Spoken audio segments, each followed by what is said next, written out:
suis Laurence Berthet-Agranet, j'ai cofondé l'association Utopic et j'ai également fondé le iLab chez Harris Interactive, qui est un lab d'innovation et de transformation pour accompagner nos clients. Une de mes plus grandes fiertés dans le cadre de mes activités avec Utopic, c'est quand en fin d'atelier, en fait, après quelques sessions d'atelier, je vois les enfants métamorphosés, des enfants dont j'ai senti en début en fait, de processus qu'ils étaient plutôt réservés, qu'ils manquaient de confiance en eux et de confiance en ce qu'ils pouvaient réaliser. Et qu'en fin de session et en fin d'atelier, à la fois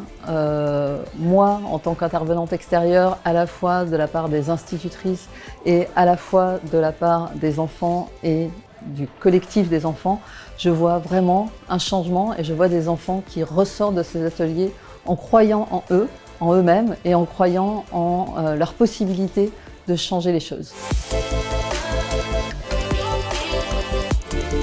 Sur cette thématique donc, de l'UX sans frontières, s'il y a un message qui me semble vraiment important à passer pour tous les UX, c'est qu'on a la capacité, de par notre métier, de par notre formation, à l'empathie, à la compréhension, à la fabrication et vraiment à la résolution de problèmes. Et je pense que cette capacité est un trésor qu'on peut vraiment partager avec les enfants et pour lequel on peut vraiment avoir une facilité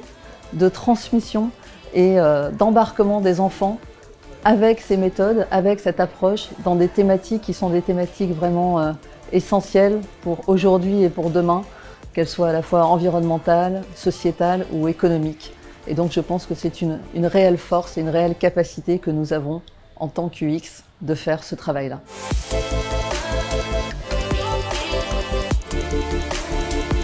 Puisqu'on est dans la thématique de UX sans frontières, je vais prendre une thématique qui est d'actualité, donc qui est sans frontières, puisque c'est un programme Erasmus que nous avons décroché avec Utopic et qui s'appelle Food Rescue. Donc c'est un programme d'anti-gaspillage alimentaire au niveau européen. Et c'est un programme très intéressant parce qu'il touche effectivement le gaspillage alimentaire et le réchauffement climatique.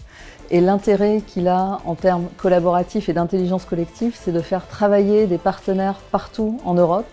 sur le co-design en fait, d'un programme de formation pour les enseignants et pour les enfants et qui se passe vraiment en co-design, donc c'est-à-dire qu'eux-mêmes vont créer leurs solutions.